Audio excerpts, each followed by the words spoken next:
എൻ്റെ കരിയറിൽ ഒരുപാട് ടേണിംഗ് പോയിന്റ്സ് ഉണ്ടായിട്ടുണ്ട്. ആദ്യത്തെ ചിത്രം ഡെബ്യൂ ഫിലിം എന്ന് പറയുന്നത് മൈലിയെ കൊട്ടിച്ചാത്ത്. അതിനുശേഷം രണ്ടാമത്തെ ചിത്രം എന്ന് പറയുന്നത് 3 നായകന്മാരിൽ ഒരാളെ പ്രിയദർശൻ എന്നെ കാസ്റ്റ് ചെയ്തു. ശ്രീനിവാസൻ, മുകേഷും ഞാനും, ഓടുന്ന മാവ ആളറിയാം. അങ്ങനെ ഒരുപാട് ടേണിംഗ് പോയിന്റ്സ് എൻ്റെ ജീവിതത്തിൽ ഉണ്ടായിട്ടുണ്ട്. ഇൻ ഹൈദർ നഗർ ഒരു വലിയ ടേണിംഗ് പോയിന്റ് ആയിരുന്നു. അതിലാപ്പുകുട്ടൻ എന്ന് പറയുന്ന കഥാപാത്രം.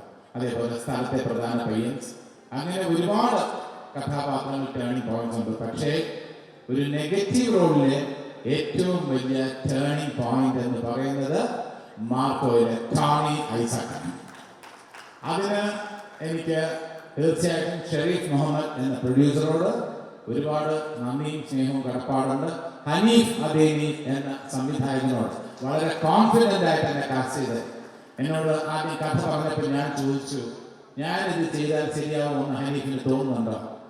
തീർച്ചയായിട്ടും ശരിയാവും ജഗദീഷ് ചേട്ടാ എന്ന് പറഞ്ഞ ആ കോൺഫിഡൻസ് അത് തന്നെയാണ് ഈ തരത്തിൽ ഇത്ര വിജയകരമായി ഈ റോള് അവതരിപ്പിക്കാൻ എനിക്ക് കഴിഞ്ഞത്.